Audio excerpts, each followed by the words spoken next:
Chers amis de la presse,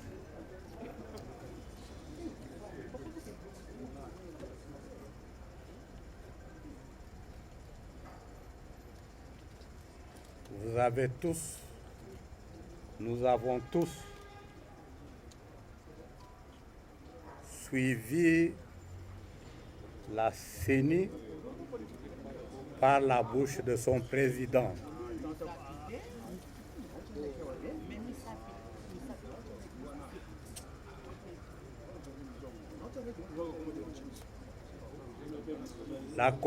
La plateforme Lamouka, avec les autres candidats à la présidence pour les élections prochaines, avait formulé une série d'exigences dans le sens d'un processus électoral démocratique, crédible et tout ce que vous savez.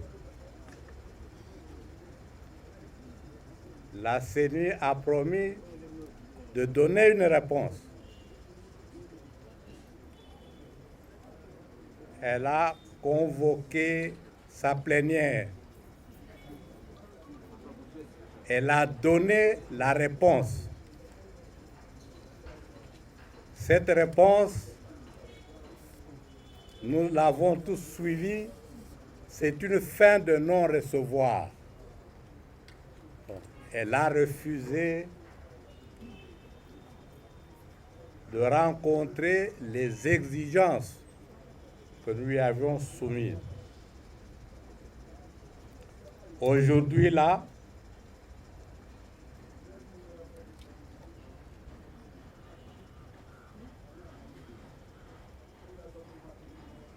l'opposition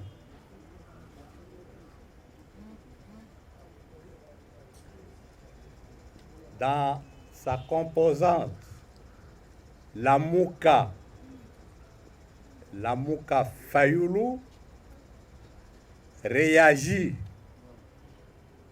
à la réponse donnée par le président de la CENI, que vous avez tous suivi. C'est cette réponse-là que nous allons vous livrer tout à l'heure. On vous prie d'être très, très attentifs. Je vois que vous êtes très nombreux, les gens de la presse. C'est une très bonne chose. Je passe directement la parole au président élu Martin Fayulu pour vous donner cette réponse de Lamouka Fayulu.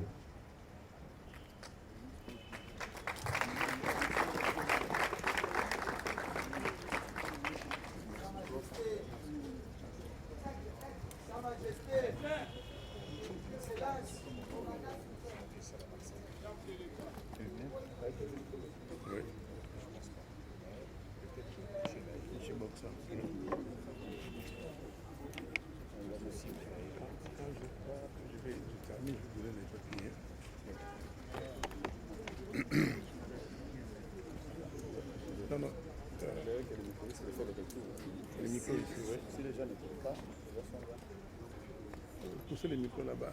Donc je peux parler comme ça sans micro, c'est bon? Voilà.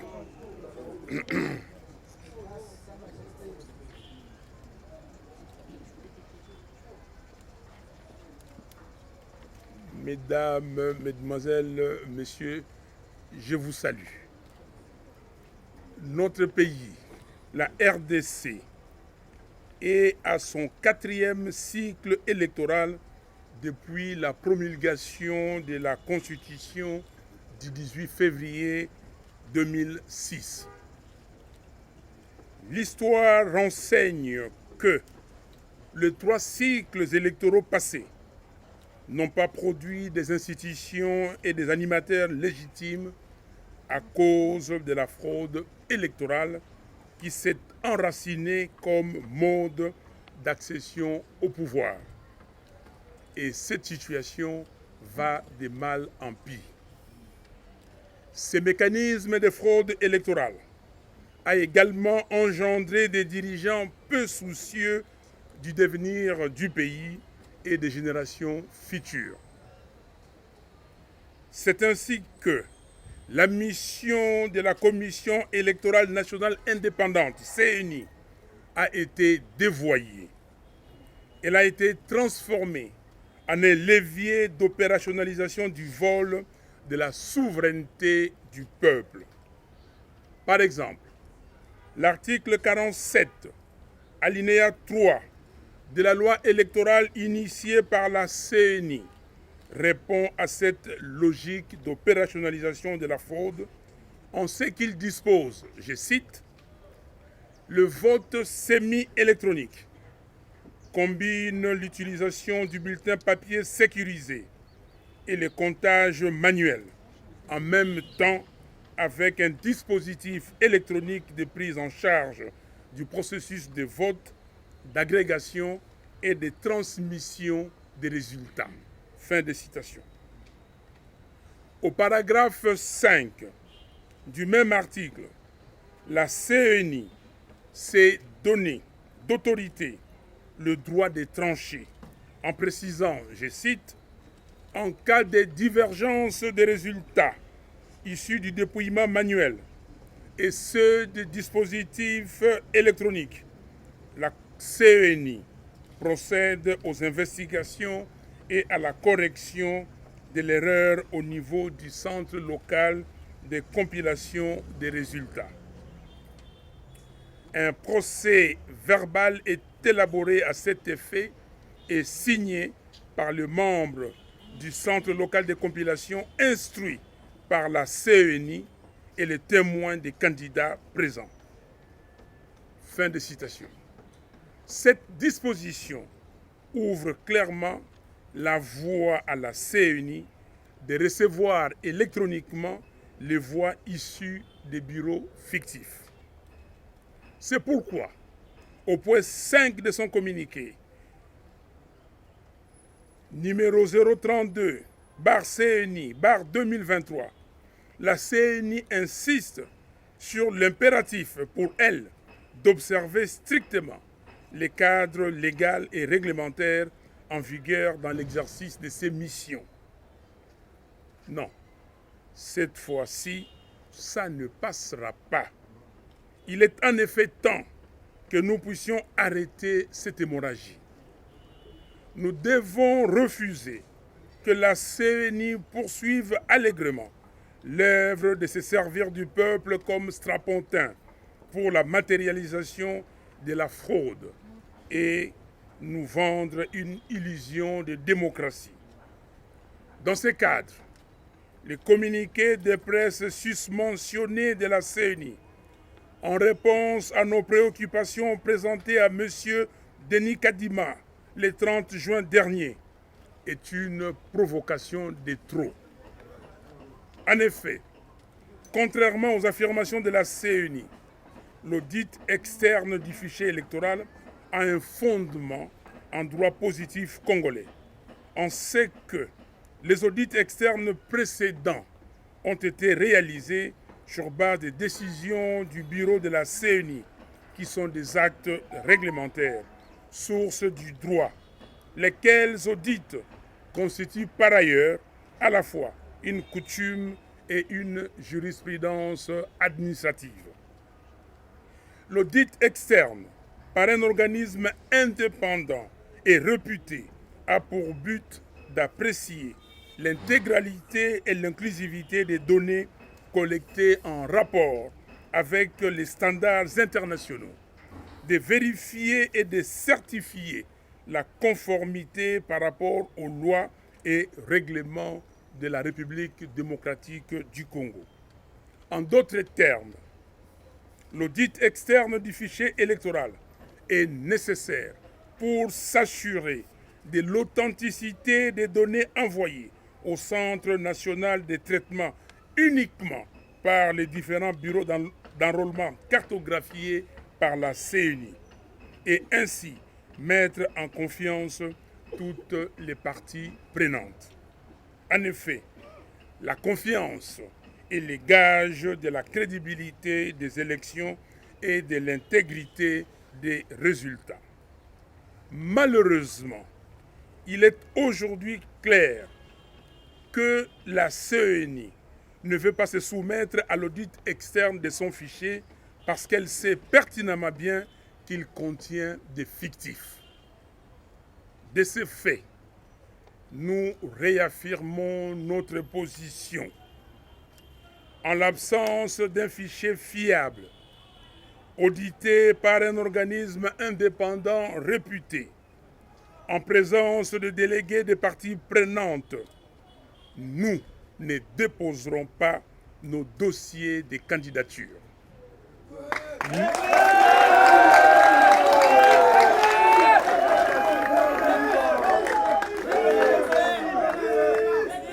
Nous refusons de blanchir la fraude et donc d'accompagner M. Félix Tshisekedi et son union sacrée dans une nouvelle forfaiture électorale.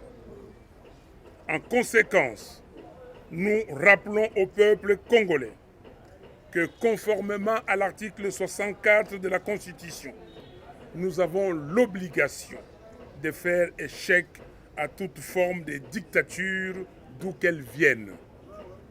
Nous devons donc nous mobiliser pour empêcher que la parodie électorale en préparation ne se réalise. Ce n'est qu'à ce prix que nous allons recouvrer notre souveraineté et notre dignité confisquées. Dans cette perspective, nous allons entreprendre une campagne de mobilisation en vue de préparer le peuple à l'utilisation de l'article 64.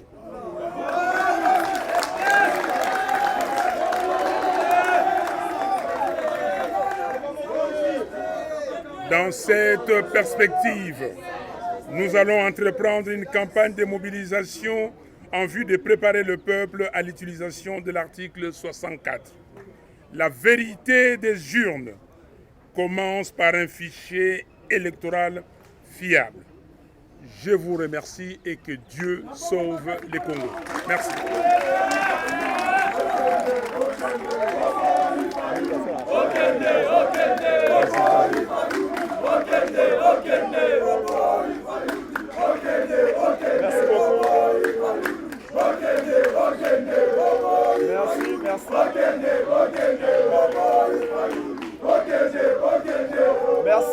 Merci.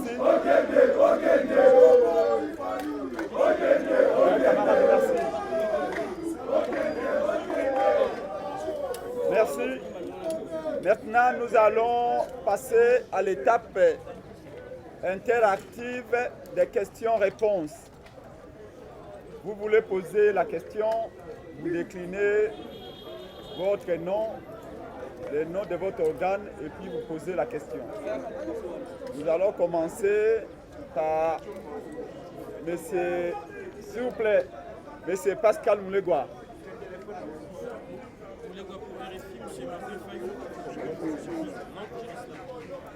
Attendez un peu Pascal, attendez.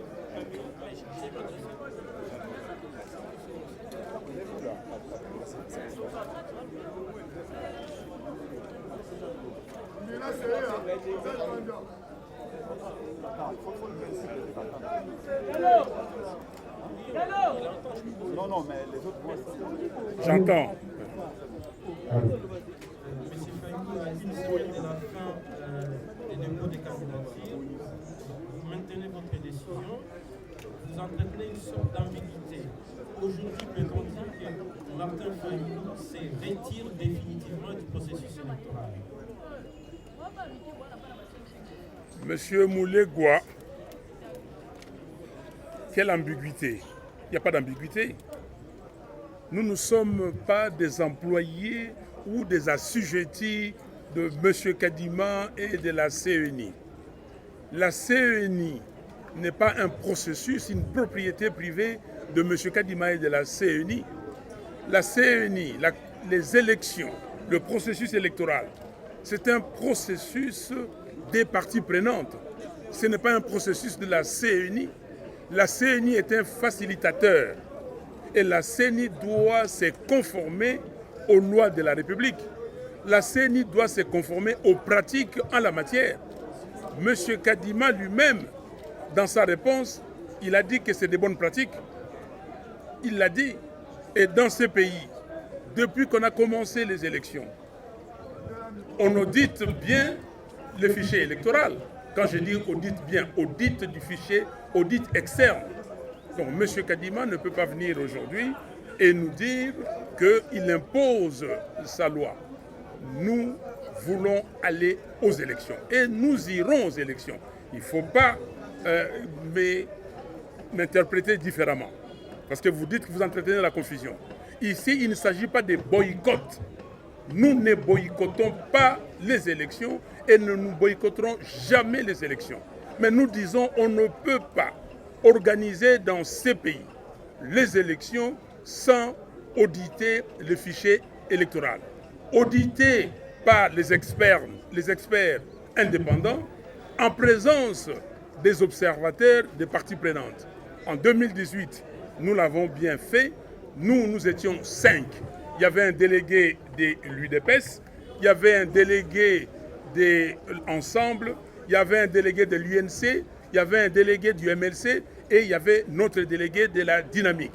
5 plus 5 délégués du FCC.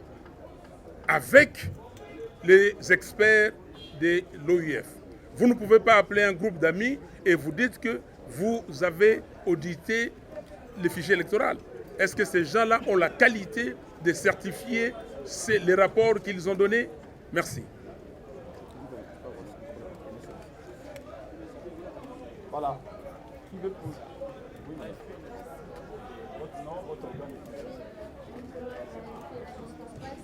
En quoi va consister la campagne de mobilisation que vous annoncez? Ok. Madame demande en quoi va consister la campagne de mobilisation. Mais c'est ce que je vais dire. Il y a l'article 64 de notre Constitution qui nous donne le droit, c'est un droit constitutionnel, c'est un devoir sacré pour tout Congolais, pour toute Congolaise, de faire échec à tout individu ou groupe d'individus qui veut prendre le pouvoir par la force ou qui l'exerce en violation de notre Constitution. Ici, M. Kadima veut placer M. Félix Tshisekedi à la tête de notre pays indûment, par la fraude. Il veut placer M. Félix Tshisekedi à la présidence de la République et placer ses députés à l'Assemblée nationale. C'est une violation flagrante de la Constitution parce que la Constitution a défini le mode de dévolution du pouvoir. Ce n'est pas un individu. M. Kadima et la CENI, c'est un mécanisme, c'est un dispositif de facilitation. Pourquoi on a retiré l'organisation des élections au ministère de l'Intérieur? Parce qu'on s'est dit que le ministère de l'Intérieur obéit à un gouvernement, aux directives d'un gouvernement. Et là, on prend un organisme externe, indépendant. Mais M. Kadima ne veut pas être indépendant. La CENI est partisane aujourd'hui et nous ne pouvons pas accepter qu'il continue sa forfaiture. Donc nous allons dire à notre peuple que voilà, c'est arrivé. On ne peut plus continuer parce que Félix Tshisekedi a déjà abîmé le pays. On ne peut pas lui laisser cette chance de continuer à le faire. Merci. Merci. La question suivante. Vous êtes journal de la ville. Lors de la dernière rencontre que vous avez eue avec la CENI, au-delà de la révision, plutôt de l'audit du fichier par un organe externe, l'opposition a également formulé d'autres exigences, en l'occurrence la reconfiguration du bureau de la CENI, mais également la recomposition de la Cour constitutionnelle. Qu'en est-il de ces exigences, puisque apparemment, ce qui vous porte le plus à cœur, c'est l'audit externe du fichier électoral. Vous avez raison, ce sont des exigences que nous avons formulées depuis et nous les rappelons. Quand nous avons vu M. Kadima, ces exigences n'étaient pas à lui, parce que ce n'est pas lui qui doit les résoudre. On a dit, c'est que nous voulons autre, que nous demandons, parce que nous voulons que toutes les parties prenantes se mettent d'accord sur les règles du jeu. Et là, ce sont les règles du jeu fixées par M. Tshisekedi et les siens. Et que M. Kadima et la CENI adoptent aujourd'hui et appliquent religieusement. Donc, nous continuons à dire qu'on ne peut pas avoir à la CENI un monsieur qui obéit aux ordres de M. Tshisekedi. On ne peut pas avoir à la Cour constitutionnelle un monsieur qui obéit aux ordres de Tshisekedi. On ne peut pas avoir au ministère, j'évolue, je vais plus loin, mais ça on ne demande pas l'histoire du gouvernement, mais on ne peut pas avoir au ministère des Finances quelqu'un qui obéit aveuglement aux ordres de M. Tshisekedi. On ne peut pas avoir à la Banque centrale une dame qui obéit aux ordres de M. Tshisekedi. On ne peut pas avoir au ministère de la Justice une dame qui obéit aux ordres de M. Tshisekedi. Je peux continuer et rester ici pendant 2 minutes et vous dire que tout est quadrillé par un groupe qui obéit à M. Tshisekedi. Non. La République, ça s'appelle la République démocratique du Congo. Nous sommes tous aujourd'hui les ayants droit. Les 110 millions de Congolais, nous sommes des ayants droit. Même ceux qui ne sont pas encore nés et qui vont naître. C'est pour cela que nous avons dit que M. Tshisekedi ne se soucie même pas des générations futures. On ne peut pas laisser à M. Tshisekedi le luxe de détruire les pays. Donc ces exigences-là sont là. Nous ne pouvons pas aller aux élections là avec cette loi électorale. Vous avez vu que dans la loi électorale, M. Kadima s'est déjà aménagé demain comment il va assurer sa forfaiture. L'article 47, parce que vous n'insistez pas beaucoup, l'article 47 dit quoi? Il vous dit le mode de votation. Vous avez vote manuel, vous avez vote semi-électronique, vous avez vote électronique. Mais le vote semi-électronique, c'est ça qu'ils vont employer. Mais ils séparent des gens en disant, même si vous comptez les résultats manuellement, ce n'est pas le comptage manuel qui compte. C'est les résultats transmis directement par la machine électronique. Et donc, cette machine électronique permet aux gens à qui on a donné des machines, à qui on a donné des machines pour fabriquer des cartes, qui ont des cartes, des gens qui ont acheté des cartes chez des particuliers, eux en même temps d'envoyer leurs résultats. Et qu'est-ce que vous allez dire en ces moments-là? Je vais vous expliquer ce que je vais dire clairement, parce que ça c'est une très bonne question. Donnez-moi les tableaux. Parce que vous êtes journaliste, on va aller d'une façon didactique. J'ai dans mon dossier l'audit du fichier électoral fait par l'OIF à l'époque. Cet audit avait dénombré 10 millions d'effectifs. Et quand on a vu M. Kadima a dit, voilà, M. Nanga, à l'époque, il a même photographié des arbres. Donc, il y a des arbres, on a donné un nom, mais photo, on a photographié des arbres. Nous disons oui, mais qui nous dit qu'aujourd'hui, vous ne l'avez pas fait? Il nous a donné des techniques de fraude. On lui a dit, mais vous accusez vous-même. Parce que vous êtes spécialiste d'observation électorale. Vous n'êtes pas un expert électoral. J'ai démontré à M. Kadima qu'il n'était pas un expert. Parce que lui-même, il ne maîtrisait pas correctement ce qu'il fait. Kadima dit ceci. Mes auditeurs m'ont demandé de publier la liste. On lui a dit que non. La liste, la publication, c'est déjà une exigence légale. La publication devait déjà commencer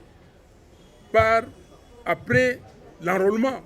La loi portant identification et enrôlement des électeurs dit qu'on doit, après l'enrôlement, on doit envoyer toutes les données à la centrale. Et la centrale va publier ça. Et on va publier, et après cela, il y aura le contentieux des listes. Vous n'avez pas fait. Et même après cela, vous devez publier, et vous avez vu dans sa réponse, Il a cité l'article. Donc il est parti vérifier. Or, il a insisté que c'est lui qui dit ça et ce sont ses auditeurs. Mais comment il a retrouvé ça dans la loi? Et il cite la loi. S'il il avait une dignité, il ne pouvait même pas citer. M. Kadima dit ceci, que c'est lui, le premier dans ce pays, à avoir exigé 10 empreintes digitales. Vous êtes journaliste. Est-ce que c'est la première fois que vous avez fait les 10 empreintes digitales? On lui a dit que non, monsieur. Et soyez sérieux. Prouvez-nous que vous connaissez ce que vous faites. On lui a dit, lisez les rapports de l'OIF de 2018. Il y a 16,6% des lecteurs qui n'ont aucune empreinte digitale. Et il y a 6% des lecteurs qui ont 1, 2, 3, mais pas la totalité d'empreintes digitales. 22%. Près de 9 millions de lecteurs. Plus les autres. 10 millions, plus de 10 millions d'effectifs. C'est pour cela que nous avons parlé de 10 millions d'effectifs. Voilà l'exercice auquel je vous conduis. On nous a dit que le fichier contient 43 900 000 électeurs, n'est-ce pas? 43 900 000. En 2011, nous avons eu un taux de participation de 57%. En 2018, 47%. Et 2023, vous pouvez prendre n'importe quel taux de participation. Pour juste les calculs, je mets 40%. Vous avez les fichiers, mais ce fichier-là est composé de 2 parties. Il y a une partie visible, ça peut être 33 900 000, juste pour les besoins de calcul. Vous pouvez faire des combinaisons que vous voulez, vous tomberez au même résultat. 33 900 000 et il y a 10 millions d'effectifs. Je prends 10 millions parce qu'en 2018, il y avait 10 millions d'effectifs. Rappelez-vous, vous étiez là, quand on courait ici, on disait à qui voulait nous entendre qu'il y avait 10 millions d'effectifs. Ces 10 millions d'effectifs, c'est-à-dire des cartes qui se trouvent entre les mains des gens dans leur maison, les gens des lignes sacrées, des gens à qui on va donner la machine. C'est pour cela, quand nous, la coalition et la coordination des opérations électorales de la MOUCA, avait demandé à M. Kadima et à la CENI de donner le nombre de machines achetées, de donner le nombre de machines dispatchées, il n'a pas voulu. Les catholiques et les protestants sont allés plus loin.